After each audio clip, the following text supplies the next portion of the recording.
Hello everyone, this is Shweta and welcome to Sheeter Mantra. जी हाँ, जहाँ आपको मिलता है कंप्लीट साइंस। तो आइए हम लोग रोज की तरह अपना जो टॉपिक चल रहा था मेटल एंड इट्स स्टेट, तो उसमें हम मेटलर्जी पढ़ना बाकी रह गया था। तो आइए हम मेटलर्जी देखते हैं।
तो क्या होता है कि जो मोर रिएक्टिव मेटल है, जैसे कि sodium, potassium, calcium, aluminium, magnesium, तो इस सबको क्या करते हैं हम इलेक्ट्रोलाइसिस प्रोसेस के द्वारा फाइंड आउट करते हैं। इन सबको इसके साइड से इलेक्ट्रोलाइसिस प्रोसेस से हम इसे अलग करते हैं। जैसे कि मैग्नीशियम को मैग्नीशियम क्लोराइड से अलग करते हैं, सोडियम को सोडियम क्लोराइड से अलग करते हैं। तो इन सबको इसके साइड से अलग करते हैं। अंडरस्टैंड? तो अब चलते आइए जानते हैं 5 स्टेप्स को।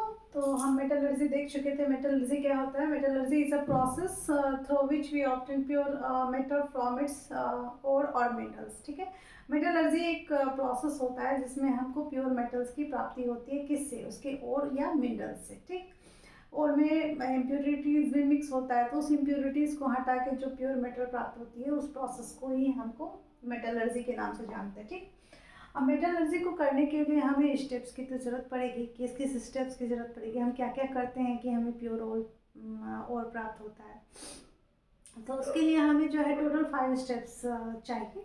पहला होता है हमारा क्रशिंग, और का को क्रश करना, यानी जो बड़े बड़े टुकड़े हैं और के उसको क्रश करके छोटे टुकड़ों में चेंज करना। दूसरा होता है कंसंट्रेशन ऑफ और, यानी और को कंसंट्रेट करना, कंसंट्रेशन करना उसका, यानी इनिशियल स्टेज में उसकी इम्प्योरिटीज़ को हटाना। कंसंट्रेशन मतलब होता है उसकी इम्प्योरिटीज़ को हटाना। जैसे सपोज कीजिए कि हम आलू को निकालते हैं ज़मीन से, तो इनिशियल स्टेज में क्या करते हैं, जो आलू रहता है उसकी इम्प्योरिटीज़ को, मतलब उसको झाड़ झाड़ के रखते हैं ताकि उसका जो मिट्टी हो वो थोड़ा सा झड़ जाए। उसके बाद उसको धूप में सुखा देते हैं। जब थोड़ा आलू सूख जाता है उसके बाद उसको मार्केट में उतारते हैं, ऐसा है ना। उसका उसको बोरी में डाल के सप्लाई करते हैं। तो वही और के साथ भी होता है। उसका कंसंट्रेशन होता है इनिशियल स्टेज में, उसकी इम्प्योरिटीज़ को झाड़ के अलग करते हैं। उसके बाद होता है हमारा ये कन्वर्जन टू मेटेलिक ऑक्साइड, यानी जो कंसंट्रेशन करके हमें और की प्राप्ति हुई थी उसको मेटल के ऑक्साइड में चेंज कर देते हैं। मेटल के ऑक्साइड में चेंज करने के बाद क्या करते हैं, रिडक्शन ऑफ मेटेलिक ऑक्साइड, यानी मेटेलिक ऑक्साइड से ऑक्साइड्स को हटा के हमें मेटल को निकाल लेते हैं, रिडक्शन करते हैं हम। ठीक, यानी ऑक्सीजन को हटा देते हैं और मेटल की प्राप्ति कर लेते हैं।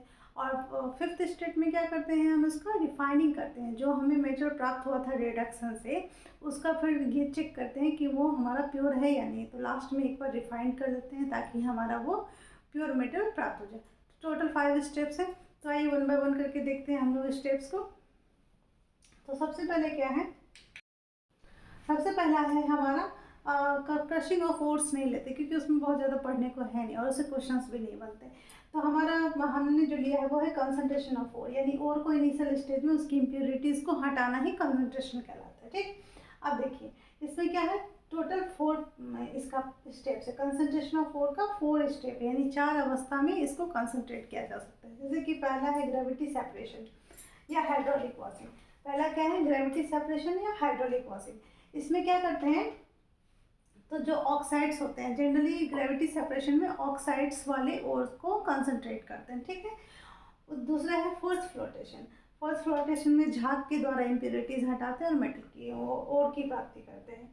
इसमें सल्फाइड ओर को प्राप्त करते हैं फोर्स फ्लोटेशन से। तीसरा है मैग्नेटिक सेपरेशन।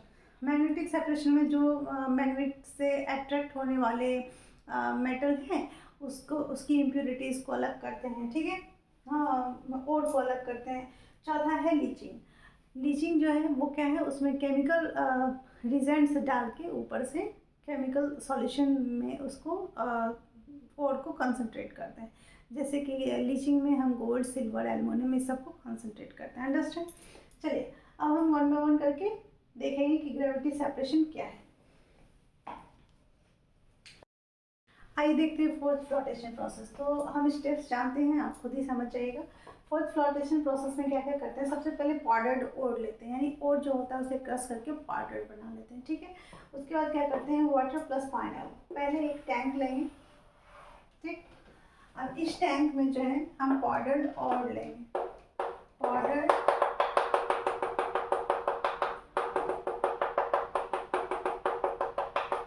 और लेंगे। ठीक है, ये है हमारा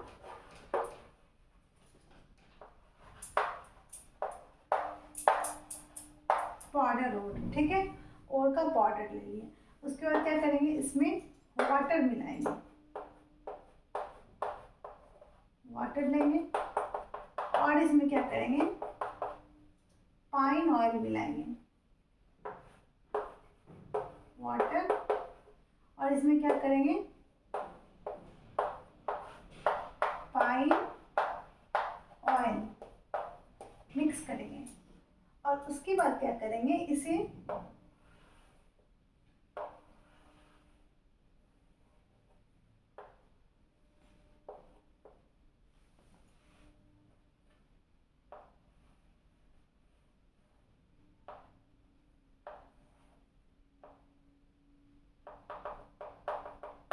मुंह की सहायता से फूकेंगे। तो क्या होगा, जब एयर पास होगा तो यहाँ पे फोर्थ झाग बनेगा।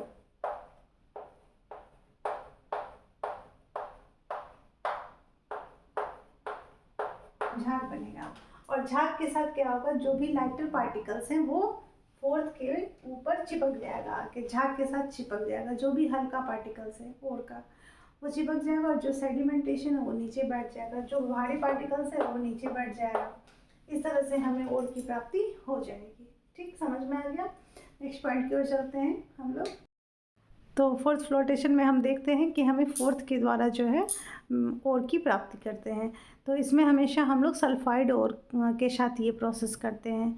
फोर्थ फ्लोटेशन में क्या करते हैं, सबसे पहले पाउडर्ड ओर लेते हैं, एक टैंक में पानी और पाइन ऑयल लेते हैं। पानी और पाइन ऑयल में वो पाउडर्ड ओर डालते हैं और उसके बाद क्या करते हैं, एक पाइप की मदद से उसमें कंप्रेस्ड एयर यानी हवा डालते हैं। तो क्या होता है, जैसे जैसे हम हवा देते हैं तो वो क्या होता है, धीरे धीरे वो झाग बन जाता है और झाग जो है ऊपर तैरने लगता है। उसके साथ क्या होता है कि जो ओर का लाइटर पार्टिकल्स है वो क्या करता है, फोर्थ के साथ चिपक जाता है और जो उसका इम्प्योरिटीज़ है वो नीचे तली में बैठ जाता है। इस प्रकार हमें उस झाग को बाहर निकाल लेते हैं और हम ओर को इकट्ठा कर लेते हैं। तो समझ में आ गया कैसे हम लोग फोर्थ फ्लोटेशन प्रोसेस करते हैं। चलिए अब हम देखते हैं मैग्नेटिक सेपरेशन। तो चलिए आइए ग्रेविटी सेपरेशन है हाइड्रोलिक वॉशिंग कब देखते हैं। तो ये जो ग्रेविटी सेपरेशन है वो किसके लिए किस चीज़ के कंसंट्रेशन के लिए यूज़फुल होता है, तो ऑक्साइड्स के कंसंट्रेशन के लिए। जो भी मेटेलिक ऑक्साइड्स है उसके लिए हमारा ग्रेविटी सेपरेशन है हाइड्रोलिक वॉशिंग बहुत यूज़फुल होता है। तो हम इसमें क्या करते हैं, तो जैसा कि नाम से स्पष्ट है हाइड्रोलिक वॉशिंग, यानी पानी की धारा बहा के हम उसे वॉश करते हैं। तो हमारा जो प्योर मेटल होता है वो तली में बैठ जाता है और जो इम्प्योरिटीज़ होता है वो पानी के साथ बह जाता है। तो यहाँ देखते हैं कि हम यहाँ पे ये हमारा ओर है। अब यहाँ से हम रनिंग स्टीम ऑफ वाटर यानी पानी की धारा देते हैं। तो क्या होता है कि हमारा जो इम्प्योरिटीज़ है वो पानी के साथ निकल जाता है और जो हमारा ओर है वो इसमें इसमें बैठ जाता है। ठीक है, समझ में आ गया हाइड्रोलिक वॉशिंग। अब हम चलते हैं दूसरे पॉइंट्स की ओर जो हमारा है फोर्थ फ्लोटेशन प्रोसेस। तो हमारा जो ये ग्रेविटी सेपरेशन है वो किसके लिए यूजफुल होता है? ऑक्साइड्स की कंसंट्रेशन के लिए, कंसंट्रेशन ऑफ ऑक्साइड्स के लिए यूजफुल होता है। समझ में आएंगे। तो मैग्नेटिक सेपरेशन जानते हैं हम। मैग्नेटिक सेपरेशन में क्या करते हैं कि मैग्नेटिक सेपरेशन में हम उस तरह के कंपोनेंट को हम सेपरेट करते हैं, ओर को सेपरेट करते हैं जिसमें से एक पार्ट उसका ओर जो है वो या तो मैग्नेटिक हो या इम्प्योरिटीज़, यानी ओर और इम्प्योरिटीज़ दोनों में से कोई एक जो है वो मैग्नेटिक नेचर का हो तो हम मैग्नेटिक सेपरेशन का यूज़ करते हैं। जैसे कि वुल्फ्रेमाइट है जो कि मैग्नेटिक नेचर का होता है, उसको हम किससे अलग करते हैं? कैसेटिराइट से, SnO2 से अलग करते हैं, क्योंकि कैसेटिराइट क्या है? नॉन मैग्नेटिक है। इसमें क्या करते हैं तो हम एक व्हील की मदद से जिसमें कि मैग्नेट लगा हुआ है उसमें ऊपर से ओर डालते हैं। जैसे ही हम ओर डालते हैं तो ओर की जो इम्प्योरिटीज़ है जो नॉन मैग्नेटिक होती है वो क्या करती है? नीचे गिर जाती है और जो ओर है यानी वुल्फ्रेमाइट है जो मैग्नेटिक नेचर का होता है वो उस पहिए में यानी मैग्नेट में जाके चिपक जाता है और इस तरह से हम उसे सेपरेट कर लेते हैं। तो नेक्स्ट चलते हैं, हमारा है लीचिंग प्रोसेस। चौथा हमारा कंसंट्रेशन ऑफ ओर का जो प्रोसेस है वो है लीचिंग। और लीचिंग में क्या करते हैं? लीचिंग आपको तो पता ही है कि कंसंट्रेशन का एक मेथड है, लेकिन इस मेथड में हम क्या करते हैं? एक्चुअली लीचिंग में हम क्या करते हैं कि लीचिंग एक केमिकल मेथड है और इसमें एक केमिकल रिजेंट्स का यूज़ करते हैं। केमिकल रिजेंट्स को क्या करते हैं? उसे हम केमिकली, जैसे गोल्ड और सिल्वर है, उसे कंसंट्रेट करने के लिए हमें ऊपर से कोई केमिकल मिलाना पड़ता है और उसके बाद हम गोल्ड और सिल्वर को कंसंट्रेट कर पाते हैं। कभी कभी तो हमें एल्युमिनियम भी कंसंट्रेशन जो होता है वो भी इसी मेथड से करते हैं। तो लीचिंग में किसका कंसंट्रेशन करते हैं? गोल्ड, सिल्वर और एल्युमिनियम का। कैसे करते हैं? केमिकल रिजेंट्स की मदद से करते हैं। तो अंडरस्टैंड।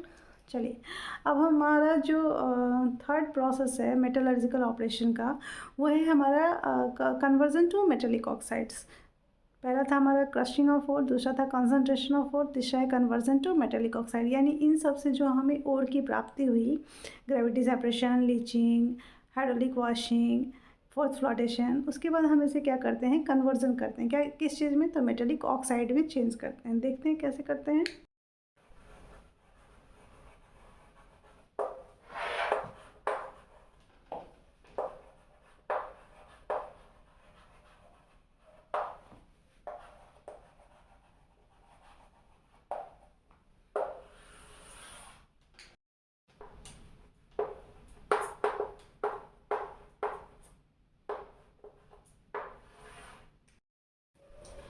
तो हम कन्वर्जन टू मेटेलिक ऑक्साइड्स देख रहे थे। कन्वर्जन टू मेटेलिक ऑक्साइड्स यानी जो हमारे कंसनट्रेटेड ओर प्राप्त होता है उसको क्या करते हैं? तो मेटेलिक ऑक्साइड में चेंज करते हैं। कैसे करते हैं?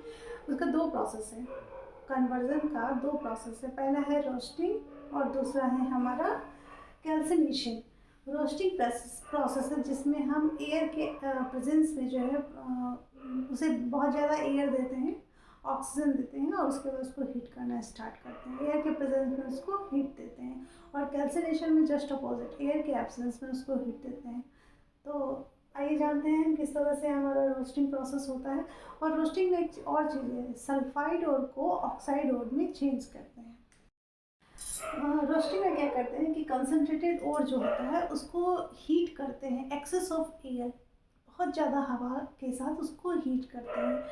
तो क्या होता है कि हमारा जो सल्फाइड ओर था वो ऑक्साइड ओर में चेंज होता है। जैसे कि यहाँ पे ZnS है, जिंक सल्फाइड है, इसको क्या किए? बहुत ज़्यादा एयर दिए, उसके बाद उसको हीट करना स्टार्ट किए, तो ये क्या हो जाएगा? ZnO बन जाएगा, यानी जिंक ऑक्साइड बना दिया और एक सल्फर डाइऑक्साइड बना दिया। अब इसको बैलेंस कर लेते हैं हम। यहाँ पे ऑक्सीजन 2 है तो हम यहाँ पे ऑक्सीजन 2 करेंगे।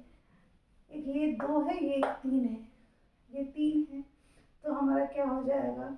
ZnO, ऑक्सीजन 2 है, तो अगर हम यहाँ पे 2 करेंगे तो 2 2 4 हो गया। ठीक, तो यहाँ हमें क्या करना पड़ेगा? 2 ZnS करना पड़ेगा। अब 2 ZnS के, तो यहाँ भी हमको सल्फर के लिए 2 करना पड़ेगा, तो 2 2 4 2 6, यानी यहाँ 3 करना पड़ेगा। बैलेंस हो गया हमारा इक्वेशन। तो रोस्टिंग जो है मेनली सल्फाइड ऑयल को ऑक्साइड ऑयल में चेंज करता है।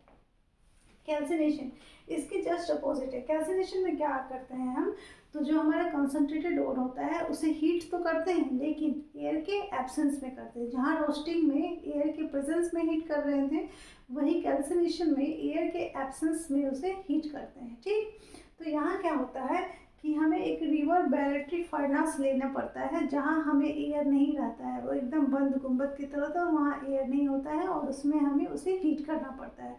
क्या, जो हमारा ओर है उसके मेल्टिंग पॉइंट से बिल्कुल बिलो पे उसे हमें मेल्ट कराना पड़ता है। ठीक है, तो ये जानते हैं इसके एग्जांपल्स को। यहाँ देखिए हम जिंक कार्बोनेट लिए, तो उसको हीट करना स्टार्ट किया, कोई हवा नहीं दिए हैं, ऑक्सीजन नहीं दिए हैं, इसको हीट करना स्टार्ट किए थे, क्या हो गया, जिंक ऑक्साइड बना डाला और कार्बन डाइऑक्साइड बनाया।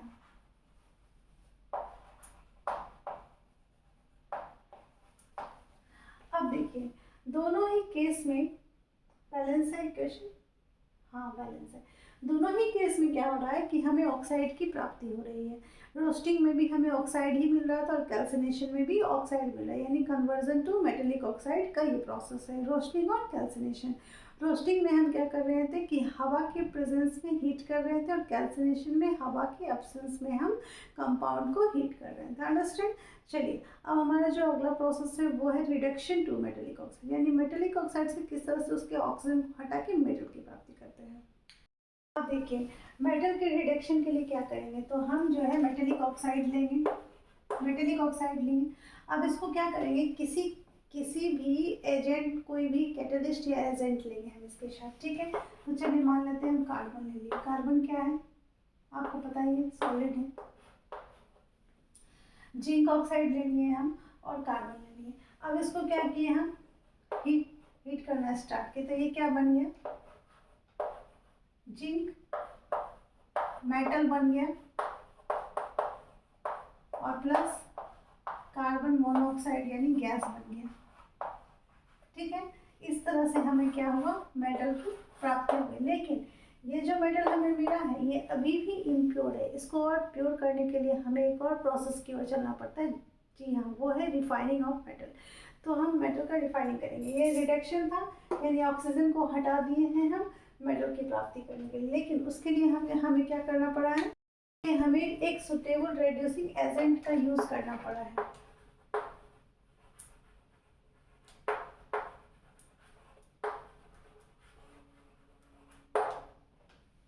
उसके लिए हमें एक सुटेबल रेड्यूसिंग एजेंट का, अगर रिडक्शन करना है तो किसी न किसी रेड्यूसिंग एजेंट का यूज़ करना पड़ेगा, तभी हम उसके ऑक्सीजन को हटा पाएंगे और फिर हमें मेटल का सॉलिड रूप प्राप्त होगा, जैसे जिंक यहाँ पे प्राप्त हुआ है। ठीक, अब हम नेक्स्ट स्टेप की चलते हैं। जी हाँ, वो है रिफाइनिंग। पाँचवा क्या है हमारा, देखिए हमें जो रिडक्शन से मेटल प्राप्त हुआ है वो इतना प्योर नहीं होता है कि हम उसका यूज़ कर सके, इसलिए हमें पूरा प्योर मेटल प्राप्त करने के लिए हमें रिफाइनिंग का यूज़ करना पड़ता है। तो रिफाइनिंग में हम क्या करते हैं, किस चीज़ का यूज़ करते हैं, तो इलेक्ट्रोलाइटिक प्रोसेस का यूज़ करते हैं। इलेक्ट्रोलाइसिस प्रोसेस का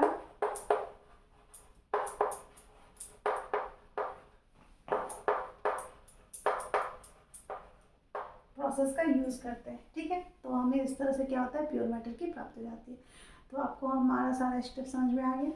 आज के लिए इतना ही, बने रहिए श्वेता के साथ। अगर वीडियो आपको अच्छा लगा हो तो प्लीज़ लाइक और कमेंट जरूर किया कीजिए, ताकि इससे मुझे मोटिवेशन मिलती है कि मैं आगे और क्या बेहतर कर सकती हूँ। और प्लीज़ मेरे चैनल को सब्सक्राइब भी कर दिया कीजिए, ताकि आपको हमेशा हमारा नोटिफिकेशन मिलता रहे। तो अभी तक के लिए इतना ही, बने रहिए श्वेता के साथ। Thank you, bye, take care, good night.